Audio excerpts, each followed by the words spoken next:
네, 다양한 국제 뉴스를 깊이 있게 전해드리는 시간. 월드앤 이슈 오늘은 조비원 세종연구소 연구위원과 함께하겠습니다. 안녕하세요. 안녕하십니까. 예.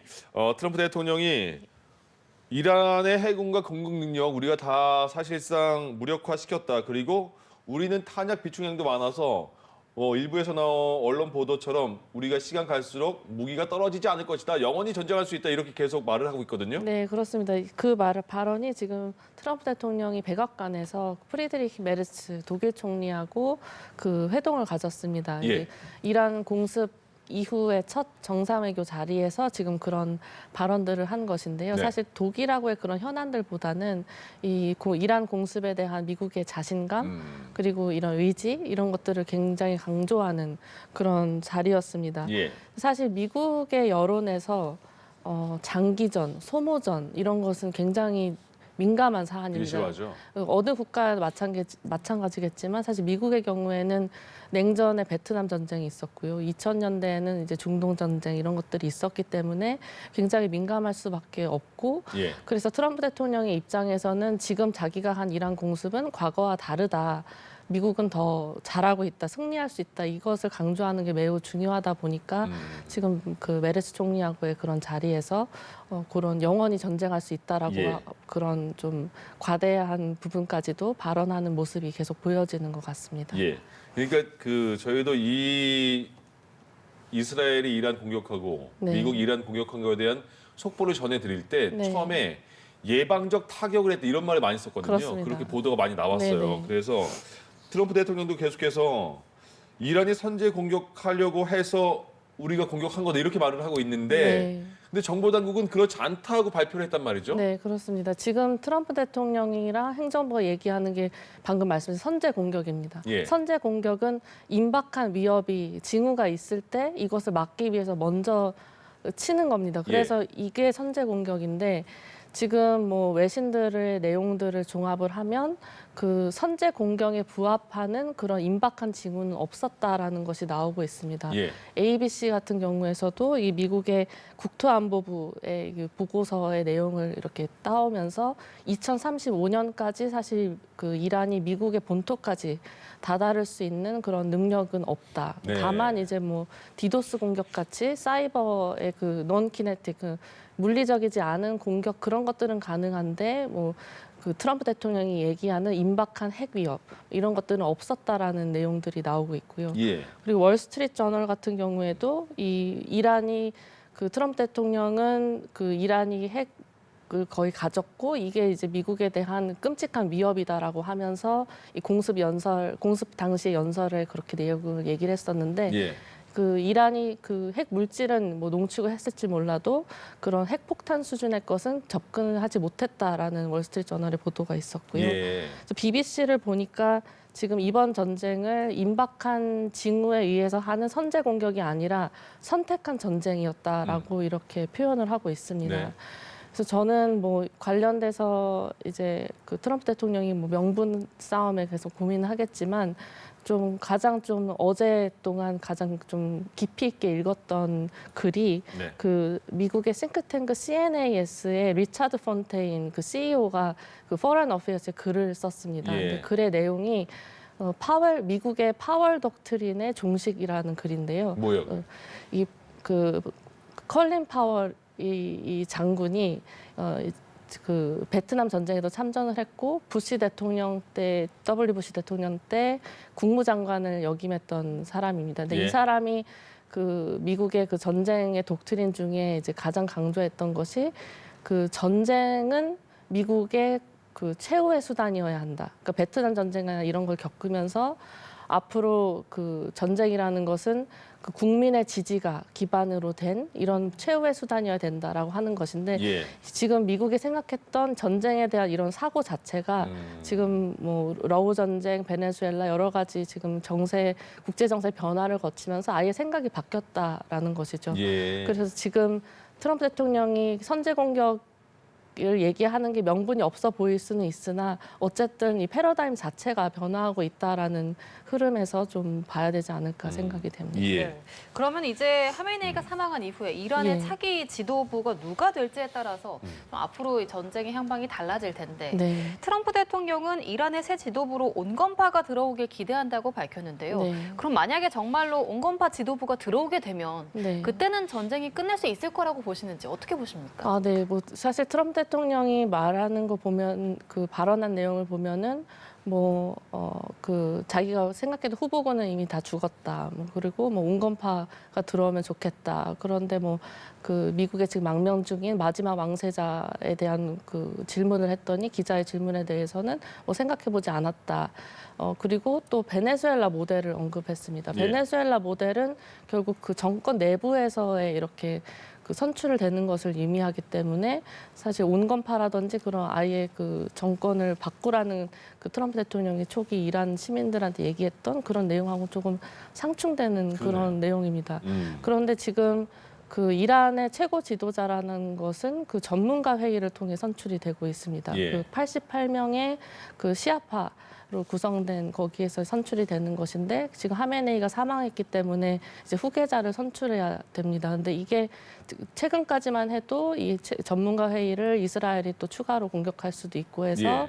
이렇게 지연될 수 있다라고 얘기가 있었는데 제가 지금 들어오기 전에 그 뉴스를 확인했는데 네. 후계자로 그 차남 하메네이의 차남이 모르타바가 가장 유력했는데 선출이 되었다고 아, 합니다. 그래요? 3일 현지 시간 3일로 선출이 되었습니다. 석보네요. 그런 것 같습니다. 제가 예. 조금 전에 확인을 하고 들어왔는데요. 그래서 지금 일단 선출이 됐습니다. 예. 그래서 지금 이 부분이 앞으로 그 정세에 어떻게 영향을 미칠지는 두고 봐야 될 것 같습니다. 예. 그러니까 88인이 모여서 최고 지도자 하메네이 이후에 차기 지도자를 그렇습니다. 선택했다 이건 거네요. 그렇습니다. 결정했다. 네네. 이게 지연될 수 있겠다라는 보도가 있었는데 예. 그 3일 현지 시간 선출해서 내정을 했다라고 예. 합니다. 그러면 어쨌든 지금 바로 뭐 트럼프 대통령의 생각과는 다른 인물이 선출이 된 조금 거잖아요. 다른 인물이죠. 근데 또 베네수엘라 모델을 언급했기 때문에 예. 뭐 이렇게 하메네이 차남이라고 해서 아예 대화를 안 하겠다라는 것은 아니지 않을까라고 추정을 해봅니다. 그렇군요. 예. 예, 알겠습니다.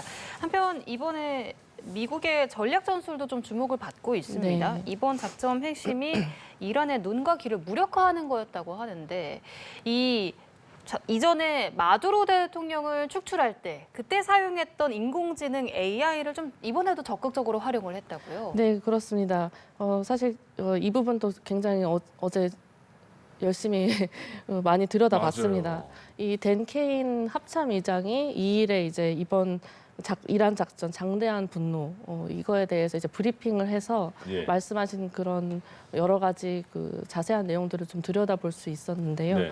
그 내용을 보니까 지금 지난 30일 동안 미국이 지금 중동에 거의 그 4, 5세대 전투기 수백 대, 공중급유기, 항공모함 전대부 2개, 수천 명의 병력 이걸 보낸 것들이 이란을 단순히 협상에서 압박하려는 것이 아니라 실제로 군사 작전을 위해서 정말 치밀하게 준비를 해왔다라는 것이 드러난 것 같습니다. 예. 이 브리핑 내용에 이번 군사 작전이 2개의 수순으로 나눠진 것 같습니다. 첫 번째는 말씀하신 그 눈과 귀를 멀게 하는 그 작전이 들어가기 전에 예. 이 개시 시점에 이제 이 미국 우주사령부하고 사이버사령부가 이 이란의 감시통신 그 지휘 체계를 다 마비를 시켰고 그 다음에 거의 한 1천여 개의 표적에 대한 그 공습이 첫 24시간 내에 막 이루어졌습니다. 예.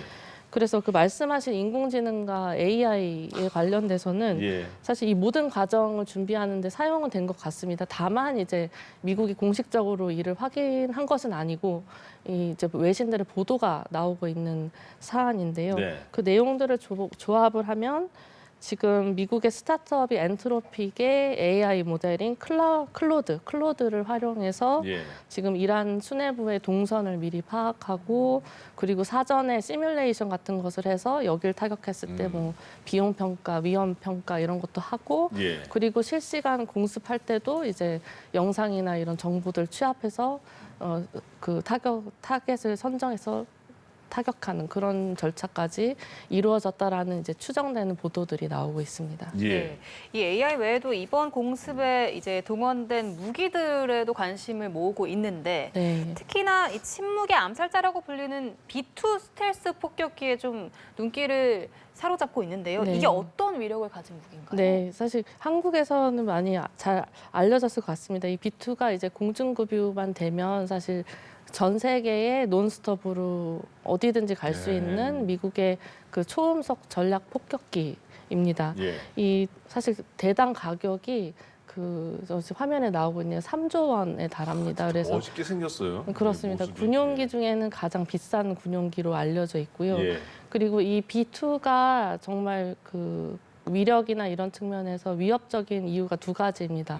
첫 번째는 이렇게 적게 그 본토까지 그 은밀하게 스텔스로 들어갈 수 있다라는 부분이고요. 두 번째가 폭장량입니다.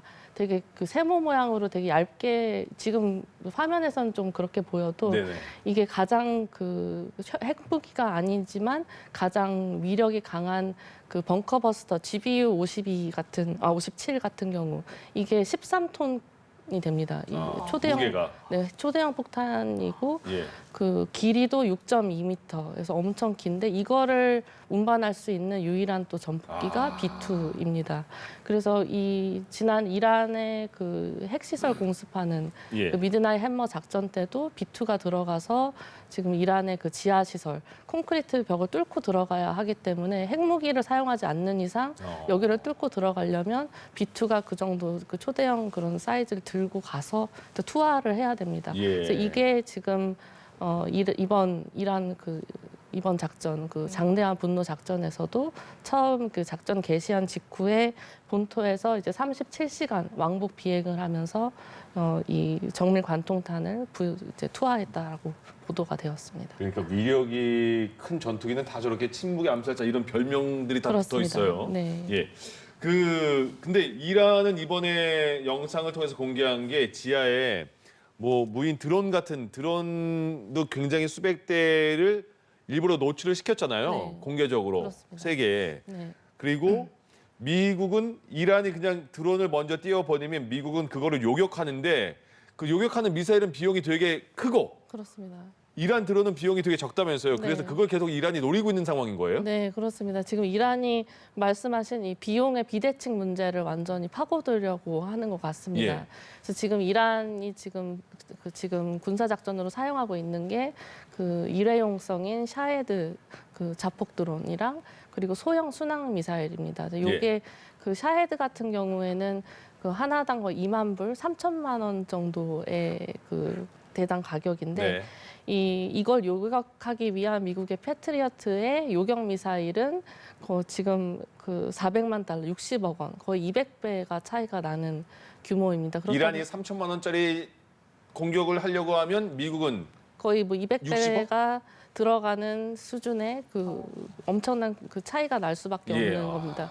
장기화를 하면 이란의 입장에서는 이란의 셈법은 일단 미국하고 이스라엘의 방공망을 일단 소진시키고 그 다음에 이걸 소모전으로 가져가면 예. 그 중간 선거를 앞두고 있는 트럼프나 지금 걸프 그 국가들 전체가 정세가 불안정해지고 있는데 이런 전쟁에 대한 부담을 트럼프 행정부에 부과해서 결국 전쟁을 종식하게 하는 그런 셈법인 것 같습니다. 예. 다만 저는 이제 이란이 좀 위험한 승부수라고도 생각이 됩니다. 예. 왜냐하면 그 트럼프 대통령이 정말 그렇다라고 판단했을 때 소진을 그냥 가만히 보고 있을 것 같지는 않다라고 생각이 됩니다. 왜냐하면 지금 이란은 그 핵시설은 있었지만 예. 그 핵폭탄 같은 것은 없다라고 지금 판단이 나오고 있고 네. 미국은 핵을 가진 이미 미국하고 이란의 그 비대칭적인 구조가 있기 때문에 미국이 마음만 먹으면 대규모 군사작전을 다시 해서라도 이런 소모전 자체를 없앨 수도 있다. 그리고 트럼프 대통령이 계속 얘기하는 더 큰 파도가 온다라는 내용들이 이런 그 메시지를 보내려고 하는 것 같습니다. 그러니까 이런 식으로 자극을 줄 필요 없다 미국을. 그렇습니다. 그러면 소모전에도 자신이 있다. 예. 근데 이란이 그 주변 중동 지역의 미군 기지도 공격을 했었는데 지금은 걸프 지역, 걸프 국가들에 대한 네. 뭐 정유 시설도 공격하고 공항도 공격하고 막 이러잖아요. 네. 이거는 왜 그런 걸까요? 네, 마찬가지로 그 비용 부과인 것 같습니다. 예. 네, 트럼프 대통령이 치르는 전쟁을 비싸게 만드는 것이죠. 그래서 주변 그 걸프 국가들한테 공격하는 것이 결국에는 지금 이란 혁명 수비대가 맡고 있는 호르무즈 해협 같은 경우는 세계 원유의 20%가 그렇죠. 흐르기 때문에 예. 그 세계 그 에너지 가격에 영향을 미칠 수밖에 없습니다.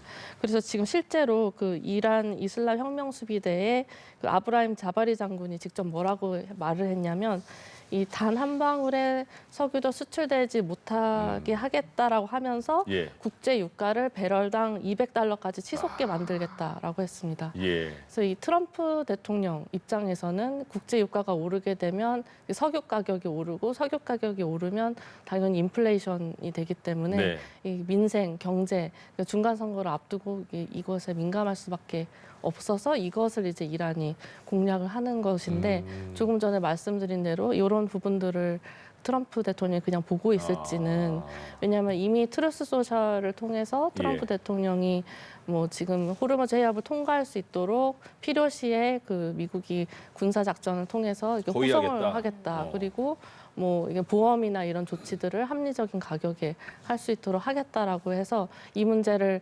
포기한다기보다는 해결하려는 그런 의지를 보이고 있습니다. 예, 예. 예.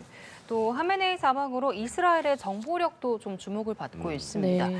몇 년 전부터 이란 수도 테헤란에 설치된 교통 카메라를 해킹해서 영상 정보를 입수했다고 하는데 그럼 지금 이 상황을 봤을 때 이스라엘의 정보력이 현재 어느 정도 수준이라고 볼 수 네. 있을까요? 저도 이번 내용 보면서 정말 좀 놀랐습니다. 무서울 정도예요. 네네. 네. 이게 이제 이번 작전만이 아니라 수년간 축적된 예. 자료라는 게 알려졌고요. 그 이스라엘의 그 잘 알려진 잘 알려진 아주 유명한 군 정보기관이 8,200부대입니다. 예. 이게 미국의 그 국가안보국 NSA하고 비슷한 그런 역할을 하고 부대원이 수천 명인데요. 이 8,200부대가 이스라엘군 내에서는 이 단일 부대로는 가장 그 규모가 큰 것으로 제가 알고 있습니다. 그만큼 이제 정보에 많은 그 노력을 하고 있고 예. 이 8,200부대하고 또 정보기관 모사드가 이번에 그 작전 위에서 정말 수십억 개의 정보를 모았다라고 합니다. 이 테헤란을 거의 뭐 구석구석 보고 있다라는 것인데요. 예. 그 테헤란에 있는 그 카메라들을 다 해킹을 해가지고 수년간 축적을 했고 지금 이번 그 하메네이 암살에 성공할 수 있었던 이유도 이 영상을 통해서 이 경호원들의 생활 패턴, 언제 출근하고 퇴근하고 이동 경로 그리고 그 수뇌부들의 또 이동 경로 이런 것들을 다 파악해서 하메네이가 그 건물에 있다라는 걸 인지한 후에 예. 분석한 후에 그걸 했다고 합니다. 근데 그 말씀하신 그 수준 정말 그 실전의 가장 높은 수준의 그 정보 수준이 아닐까라고 생각을 합니다. 왜냐하면 지금 그 여러 가지 사실 정보를 수집하는 것만이 아니라 이 수집된 정보에서는 틀린 것도 많기 때문에 이걸 걸러내야 되는 작업이 필요합니다. 뭐 사진을 대조하거나 이래야 되는데 예. 지금 이스라엘 이거는 다 이거를 알고리즘으로 다 자동화를 해서 굉장히 빠르게 할 수 있다라고 지금 알려집니다. 예. 이란에서는 작년에 이제 그 경제난에 대해서 이란 시민들이 시위했고 거기서 네. 무차별로 이제 사살도 됐잖아요. 많은 분들이 목숨을 잃었는데 이번에는 그때도 인터넷만 끊었잖아요. 이란에서. 그렇습니다. 근데 지금도 끊은 것 같은데 그래도 네네. 지금은 이란 내부에서의 소식이 조금씩 인터넷을 통해서 들려오는 것 같아요. 네, 네, 그렇습니다. 그 이란이 사실 정치 수단으로도 인터넷을 왕왕 끊어왔고 시위할 때도 끊었고 이번 28일 작전이 개시됐을 때도 인터넷을 거의 뭐 1%까지 그 차단이 됐다고 합니다. 예. 그래서 거의 뭐 통하지 않는 수준이었는데 네. 말씀하신 지금 여러 공습 받는 그런 장면들이 속속들이 공유가 되고 있는데요. 예. 텔레그램이나 뭐 이런 것을 통해서 그게 되는 이유가 이번에도 스타링크 때문이라고 합니다. 그 일론 머스크, 네, 일론 머스크가의 그 스페이스 X의 그 위성 서비스죠. 예. 그 단말기가 그 이번 1월 이란 시위 이후에 트럼프 행정부가 지금 사실 공식적으로 확인된 것은 아닌데요. 예. 이 월스트리트 저널에 따르면 이 시위 이후에 트럼프 행정부가 한 6천여 개의 단말기를 이란 내부로 이렇게 은닉을 반입을 했다고 합니다. 네. 그걸 통해서 지금 이런 그 장면들이 전송되고 공유되고 그런 상황으로 알고 있습니다. 우크라이나에 도와준 것처럼. 예, 맞습니다. 그렇군요. 예. 네. 한편 이 미국과 이스라엘의 이란 공습으로 시작된 이 전쟁 그 여파가 지금 유럽으로까지 번지고 있습니다. 네. 헤즈볼라가 지중해 영국군 기지까지 공격을 했다고 하는데 그러면 앞으로 유럽까지 좀 이 전선이 확대될 가능성도 있을까요? 네, 이 부분도 그 우려를 할 수밖에 없는 부분이고 가능성은 배제할 수 없을 것 같습니다. 그런데 뭐 조금 보수적으로 좀 생각을 해본다면 지금 이란이 유럽까지 확전을 할 수 있는 능력을 갖고 있느냐가 핵심 쟁점일 것 같습니다. 예. 뭐 보여준 그 샤헤드 드론 같은 그런 것들이 정말 유럽 사실 샤헤드는 사거리가 한 2,000km입니다. 그러면 제가 지도를 보니까 한 터키 정도까지인데 예. 그러면 이제 서유럽까지는 갈 수 있는 전력이 과연 뭐가 있느냐. 그래서 이제 전통적인 군사적 수단으로는 물론 이제 이란 입장에서는 그 첨단 수단 아직 보여주지 않은 게 많다라고는 했지만 예. 거기까지 도달할 수 없다라고 하면 이제 전통적인 수단으로는 좀 제한될 수 있다라고 보고요. 다만 이제 대리전이죠. 그 다른 대리 세력을 통해서 하는 전쟁이라든지 아니면 테러 같은 그 비전통적 수단으로는 충분히 또 그런 위협을 가할 수도 있겠다라고 생각이 됩니다. 예, 알겠습니다. 오늘 월드N 이슈 조비언 세종연구소 연구위원과 함께 이야기 나눠봤습니다. 오늘 말씀 고맙습니다. 고맙습니다. 감사합니다.